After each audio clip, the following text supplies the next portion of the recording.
ওম শ্রীকৃষ্ণায় নমঃ। প্রিয় দর্শকবৃন্দ, আপনাদের সবাইকে স্বাগত জানাই আজকের বিশেষ গীতা পাঠের পর্বে।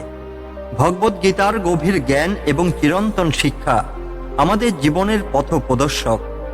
আগের 3টি পর্বে আমরা দ্বিতীয় অধ্যায় সাংখ্য যোগের 1 থেকে 15 নম্বর শ্লোকের ওপর বিস্তারিত আলোচনা করেছি।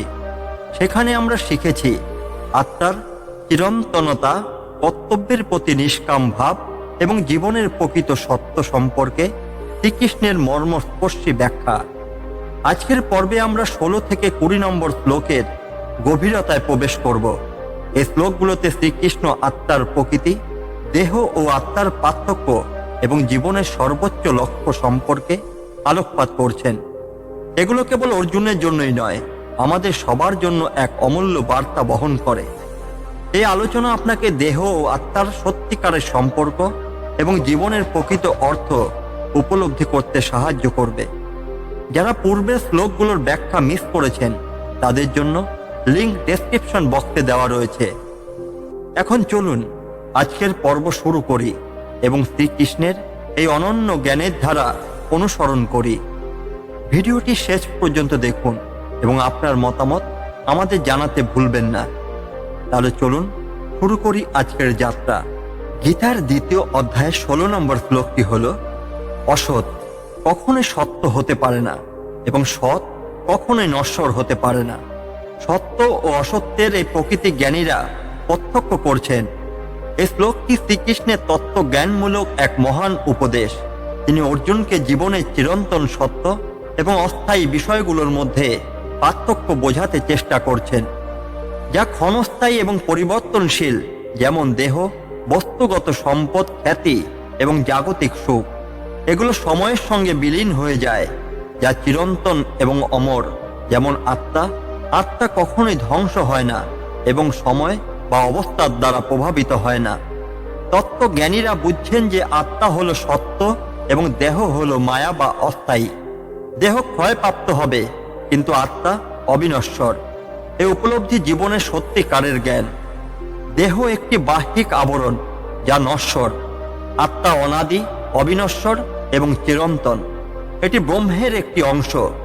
শ্রীকৃষ্ণ বোঝাচ্ছেন যে আমরা যদি জাগতিক বিষয়গুলোকে চিরন্তন মনে করি তাহলে দুঃখ ও উদ্বেগের আমাদের গ্রাস করবে, কিন্তু চিরন্তন সত্যের উপর মনোনিবেশ করলে আমরা প্রকৃত শান্তি অর্জন করতে পারি।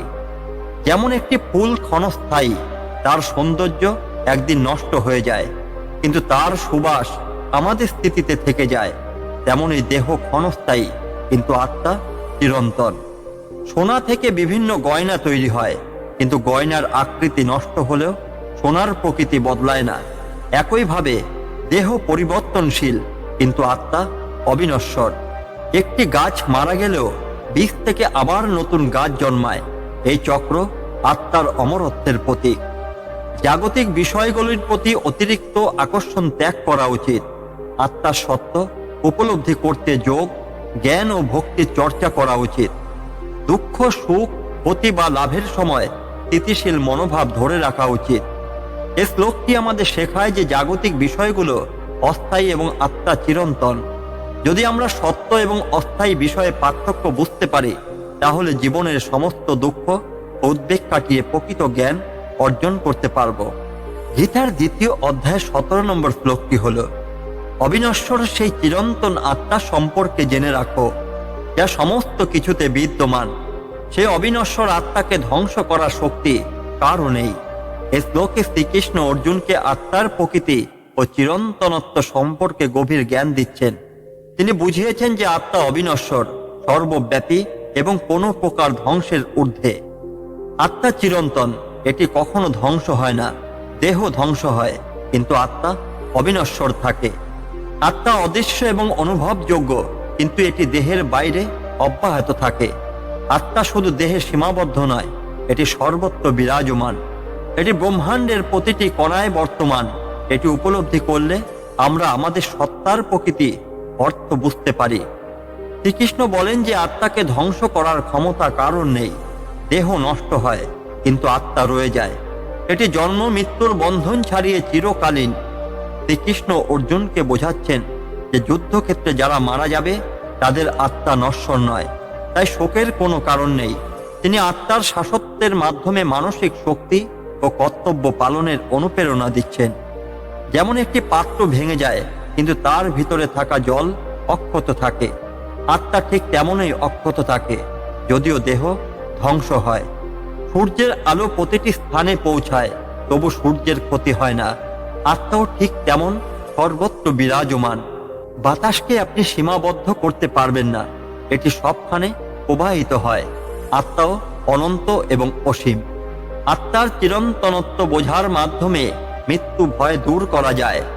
জীবনের সুখ দুঃখের সময়ে জ্ঞান আমাদের মানসিক স্থিরতা বজায় রাখতে সাহায্য করে। নিজেকে শুধুমাত্র দেহের মধ্যে সীমাবদ্ধ না রেখে আত্মার প্রকৃতি বুঝে কর্ম করা উচিত।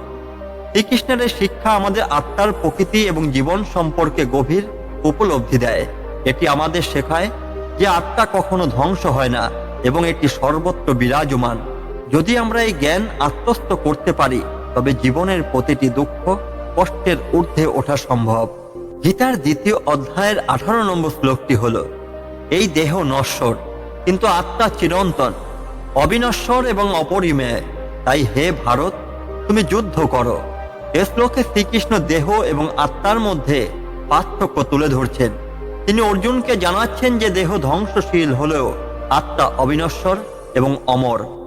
দেহ একটি ভৌত উপাদান যা জন্মের সাথে শুরু হয় এবং একদিন ধ্বংস হয়ে যায়।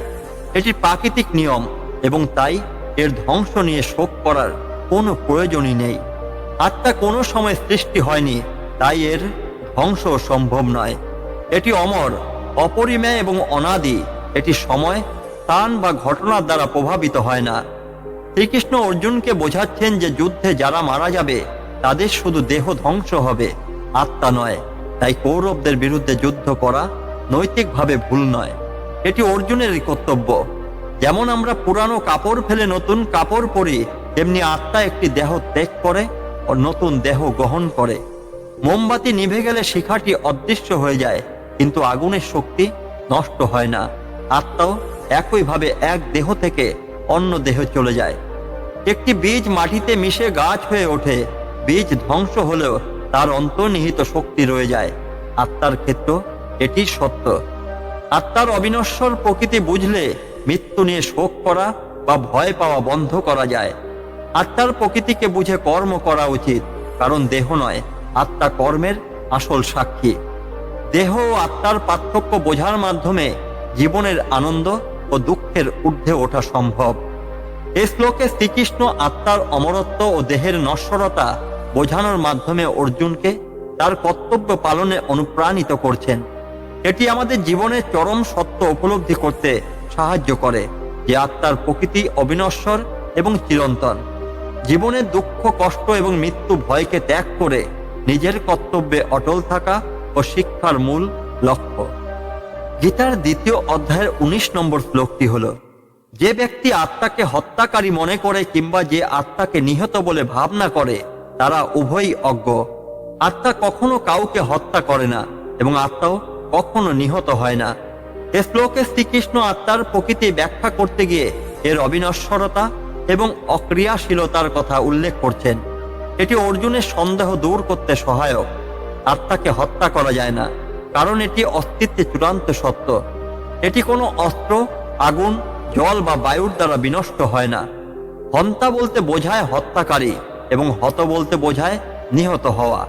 যারা আত্মার প্রকৃতি বোঝে না তারা আত্মাকে হত্যাকারী বা নিহত হতে পারে বলে ভুল ধারণা পোষণ করে। বাস্তবে আত্মা কোনো কর্ম করে না এবং কর্মের দ্বারা প্রভাবিত হয় না। শ্রীকৃষ্ণ অর্জুনকে বোঝাচ্ছেন যে যুদ্ধক্ষেত্রে যারা মারা যাবে তাদের আত্মা ধ্বংস হবে না। এই উপলব্ধি অর্জুনকে তার কর্তব্য পালনে অনুপ্রাণিত করবে। যেমন একটি জলের পাত্র ভেঙে গেল সূর্যের প্রতিফলন অক্ষত থাকে, তেমনি দেহ ধ্বংস হলেও আত্মা অবিনশ্বর।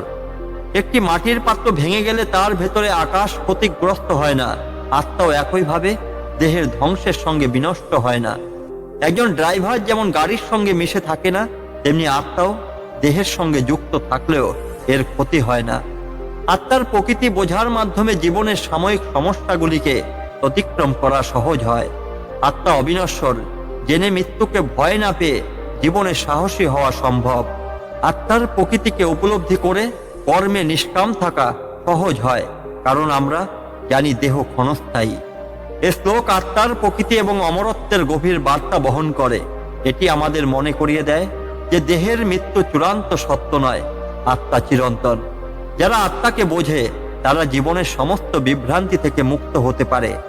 শ্রীকৃষ্ণ এই জ্ঞানের মাধ্যমে অর্জুনকে তার দায়িত্ব পালনে অনুপ্রাণিত করছেন। গীতার 2য় অধ্যায়ের 20 নম্বর শ্লোকটি হল, আত্মা কখনো জন্মগ্রহণ করে না, কখনো মরে না, এটি জন্ম লাভ করে না এবং ভবিষ্যতে এর অস্তিত্ব শেষ হবে না। এটি অজন্মা, চিরন্তন, শাশ্বত এবং অপ্রাণিত। শরীর ধ্বংস হলো, আত্মা ধ্বংস হয় না। এ শ্লোকে শ্রীকৃষ্ণ আত্মার প্রকৃতি আরো গভীরভাবে বিশ্লেষণ করছেন। এটি অর্জুনের সন্দেহ এবং মনোযন্ত্রণা দূর করতে সাহায্য করে। আত্মা কোনো শুরু বা শেষ নেই, এটি সর্বদা ছিল এবং থাকবে। জন্ম এবং মৃত্যু শুধুমাত্র দেহের ক্ষেত্রেই প্রযোজ্য। শাশ্বত শব্দটি বোঝায় যে আত্মা কখনো ধ্বংসই হয় না, এটি প্রাচীন হলেও এটি সর্বদা নতুন এবং কার্যক্ষম থাকে। শরীর যখন ধ্বংস হয় তখন আত্মার কিছুই হয় না, এটি নতুন দেহ গ্রহণ করে। ঠিক যেমন পুরানো কাপড় পরিবর্তন করা হয়, আত্মাও শরীর পরিবর্তন করে। যুদ্ধক্ষেত্রে দাঁড়িয়ে অর্জুন তার আত্মীয়দের মৃত্যু দেখে মানসিকভাবে বিপর্যস্ত হয়েছিলেন। শ্রীকৃষ্ণ বোঝাচ্ছেন যে শরীরের ধ্বংস হওয়া স্বাভাবিক, কিন্তু আত্মা কখনো মারা যায় না। যেমন পাত্র ভেঙে গেলে জলের অস্তিত্ব শেষ হয় না, তেমনি দেহ নষ্ট হলেও আত্মা অক্ষতই থাকে। যেমন একটি বৈদ্যুতিক বাতি নষ্ট হলেও বিদ্যুৎ শক্তি বিনষ্ট হয় না, তেমনি দেহ নষ্ট হলেও আত্মা থেকে যায়। সূর্যের আলো যেমন সর্বদা একই থাকে এবং স্থান ও কাল অনুসারে ভিন্ন হতে দেখা যায়, তেমনি আত্মাও দেহের পরিবর্তন অনুযায়ী অবিকৃত থাকে। আত্মা চিরন্তন জানলে মৃত্যুর প্রতি ভয় চলে যায়। এটি জীবনকে আরো সাহসী এবং শান্তিপূর্ণ করে তোলে। আত্মার প্রকৃতি বোঝার মাধ্যমে আমরা আমাদের জীবন ও সম্পর্কগুলিকে একটি বৃহত্তর দৃষ্টিভঙ্গি থেকে দেখতে পারি। এই জ্ঞানের মাধ্যমে অর্জুন বুঝতে পারেন যে যুদ্ধক্ষেত্রে দায়িত্ব পালন করতে গেলে মৃত্যু ভয় বা দুঃখ বাধা হতে পারে না। শ্রীকৃষ্ণ এই শ্লোকে আত্মার অবিনশ্বরতা, চিরন্তনতা এবং অজন্মা প্রকৃতি ব্যাখ্যা করছেন। এটি অর্জুনকে বোঝায় যে মৃত্যুকে অতিক্রম করে দায়িত্ব পালন করা উচিত। আত্মার প্রকৃত বোঝা আমাদের জীবনের মোহ ও সংশয় থেকে মুক্তি দেয় এবং আমাদের চিরন্তন সত্যের দিকে পরিচালিত করে। আজকের পর্বে আমরা ভগবদ গীতার 2য় অধ্যায় সাংখ্য যোগের 16 থেকে 20 নম্বর শ্লোক নিয়ে আলোচনা করলাম। শ্রীকৃষ্ণের এই মহৎ উপদেশ আমাদের দৈনন্দিন জীবনের চ্যালেঞ্জ মোকাবিলায় এক অভূতপূর্ব দিশা দেখায়। দেহ এবং আত্মার পার্থক্য, আত্মার অমরত্ব এবং জীবনের প্রকৃত উদ্দেশ্য সম্পর্কে শ্রীকৃষ্ণের এই গভীর শিক্ষা আমাদের জীবনে নতুন দৃষ্টিভঙ্গি এনে দেয়। যদি আপনাদের এই আলোচনা ভালো লেগে থাকে তাহলে ভিডিওটি লাইক করুন, আপনার মতামত কমেন্টে জানান এবং অবশ্যই চ্যানেলটি সাবস্ক্রাইব করে বেল আইকনটি ক্লিক করতে ভুলবেন না, যাতে ভবিষ্যতের প্রতিটি নতুন ভিডিও আপনাদের কাছে পৌঁছায়। আগামী পর্বে আমরা 2য় অধ্যায়ের আরও গভীর শ্লোক নিয়ে আলোচনা করব, যা আপনারা মিস করতে চান না। ডেসক্রিপশন বক্সে পূর্বের পর্বগুলোর লিংক দেওয়া রয়েছে, সেগুলো দেখে নিন। ধন্যবাদ এবং শুভেচ্ছা। আগামী পর্বে আবার দেখা হবে। ততক্ষণ ভালো থাকুন, সুস্থ থাকুন। হরে কৃষ্ণ।